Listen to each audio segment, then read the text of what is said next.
What about it, YouTube?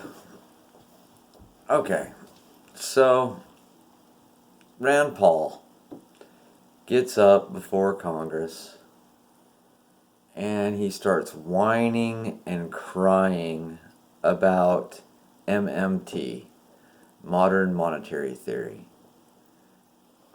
Now, when I checked out modern monetary theory, they were, 90 something percent exactly what I've been screaming for the longest. And it doesn't matter, Rand Paul, if you like MMT or not. It's how the Fed and the interaction that the United States has with the Fed, it's how it works right now, you idiot, you moron that will not accept it, that it's happening now. It's not some theory about how we can make the economy work. It's how it's been happening for the longest, since 1913. Idiot Rand Paul, son of idiot Wrong Paul. Chicken Little zero-sum economic morons who have no idea how it works. And here you are, Rand Paul, mentioning MMT. Now that MMT has it laid out in their words, you don't have an excuse.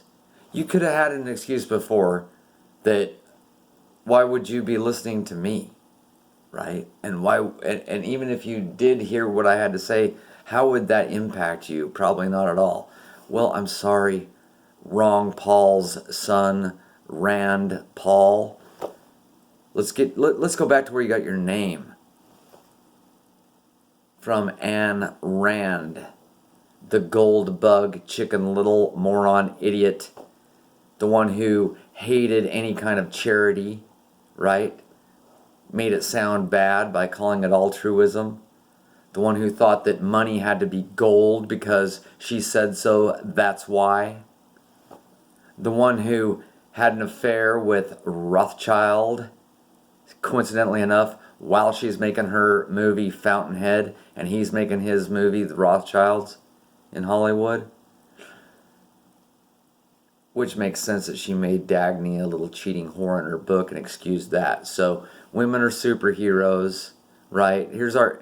Ayn Rand brought forth a lot of the crap that we have today. As far as feministic women are heroes and superheroes, as far as women can go ahead and act like men and sleep around and bust up families and be home wreckers, and it's all good as long as they're producers and they can run a railroad, right? And as long as you're a robber baron, you get to jump out on your let's just say it, golden parachute, right, Ayn Rand? While everybody else just falls into squalor whenever things break down, right? Because we'll just all just hang out in Galt's Gulch together, and you all can just suck it. Look, and Ayn Rand, the one who, because she's zero-sum, it was all about, damn it, there's no free lunch. If you want to eat, you get out there and get a job. And then she takes public assistance before her death. Oh, and Ayn Rand, the one who couldn't wait to just butcher every Palestinian that she looked at, and absolutely everything Zionist was A-okay. She was a communist Jew. And that's where Wrong Paul gets his economic retard. And that's, I guess, where Rand Paul gets his economic retard. It's not zero-sum. The Fed issues money based on the United States credit. Credit of what? That we are worth money. Our country's worth money. Our country can produce things. It's not hard to figure out. Government can borrow whatever. They can borrow whatever. Now, if it's in the hands of an idiot, could it go astray? Yes.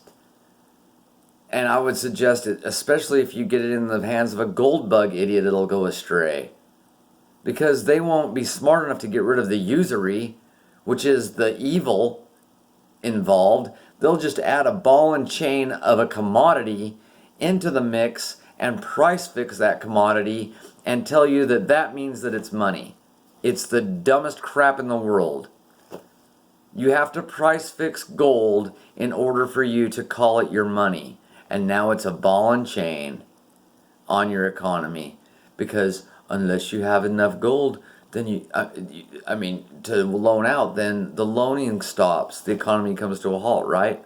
Unless you do the fractional reserve lending by your crypto Jew Templars that invented that crap way back, pretending they were Catholic, going down to loot Solomon's temple. They weren't concerned with butchering out Muslims. They wanted to get down there and get the loot out of Solomon's temple. Okay, I'm getting off track here. MMT is fine. Not in the hands of Andrew Yang, the dumbass. Not in the hands of somebody who just has no moral foundation. You've got to have some kind of sense if you're going to use the power that is MMT. Coincidentally enough, it's what we've got right now. How does it become evil and how does it become benevolent? It's all in the usury.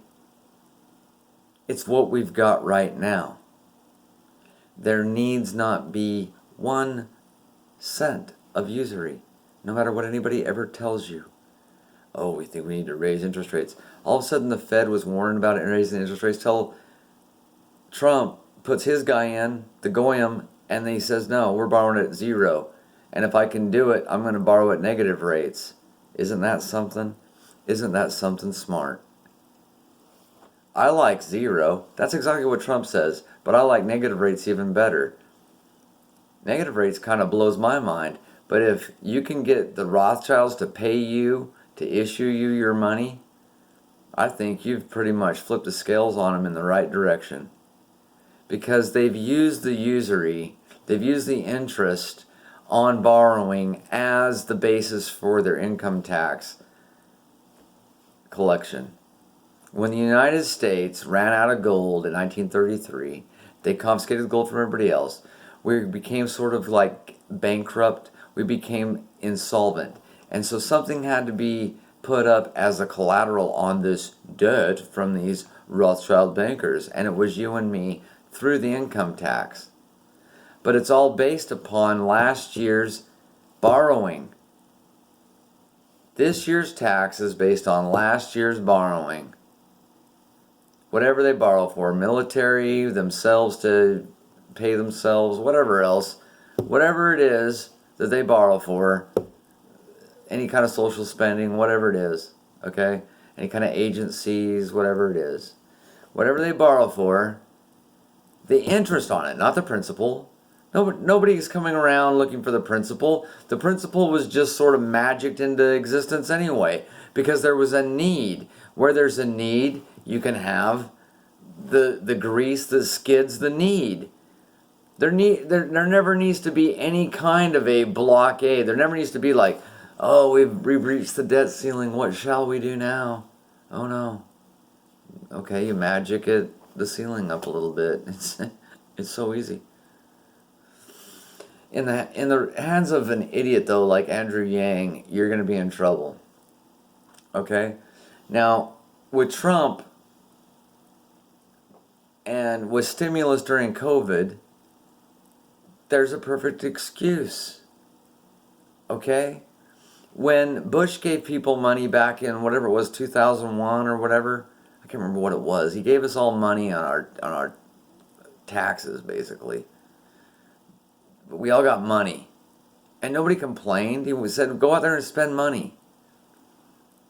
I wish I could remember exactly what he gave us. But there was a time where Bush was just like, hey, here's some money. Nobody complained. If somebody out there wins the lottery, does anybody complain? Does it upset the economics in your neighborhood now that one guy's got a a bunch of money. No, it doesn't matter. All it does is grease the skids for you and for everybody else when money is easily available. That's all it does. But when you make it too easily available, I don't know what can happen. That's why I say you don't want to give it in the hands of Andrew Yang or any kind of idiot that's going to corrupt, basically sodomize the mechanisms that would make it have value, which would be labor, right? You cannot divorce money away from the idea of labor to the point where it's not respected as having any connection to labor, when it's viewed as something that you would do anything to get but labor, because that would be getting something you could get easily otherwise by not being a slave. See? That's the risk you run into with an idiot running MMT, is that they'll corrupt the meaning of money to where work will be considered slavery. So that's seriously the problem with an idiot like Andrew Yang. Now, if you've got COVID and you've got people who've been out of work and you've got idiot a-hole governors that want to shut people down and say they're not essential, and you've got whoever, Trump or whoever, that says here's a stimulus check to help you out because stuff out of your control has affected you. Here you go. Boom. Okay. Everything makes sense about that. It has a moral foundation and backbone to it that makes sense. And Rand Paul can shut the hell up about it. He's an idiot that doesn't know anything about how the economy works. Moron. That stuff just gets under my skin so bad now. All of that gold buggery idiot nonsense. Because I was caught up in it so bad in 2007 and 2008. So yeah, I've got a bone to pick with these dorks. But anyway, Rand Paul can shut up, and Trump is smart. Why? Because he borrows at zero. Okay, Rand Paul, idiot, moron, he's borrowing at zero. That means there is no tax liability for the stimulus right now. Okay? So just shut up and just ease up as we try to get back to some kind of normal, please. And normal doesn't mean your gold buggery chicken little nonsense. Shut the H up. I mean, I see headlines of Rand Paul exposes that the government is broke. What does that even mean, you moron? The government can never go broke, moron. The United States will never run out of capital, you moron. But you ought to have some kind of explanation for what you do. And money ought to hold its connection to labor, so that people will want to go out and work for money. Naturally. There's got to be this sort of like common sense morality that's woven into the economy. Wrong, Paul and Rand Paul.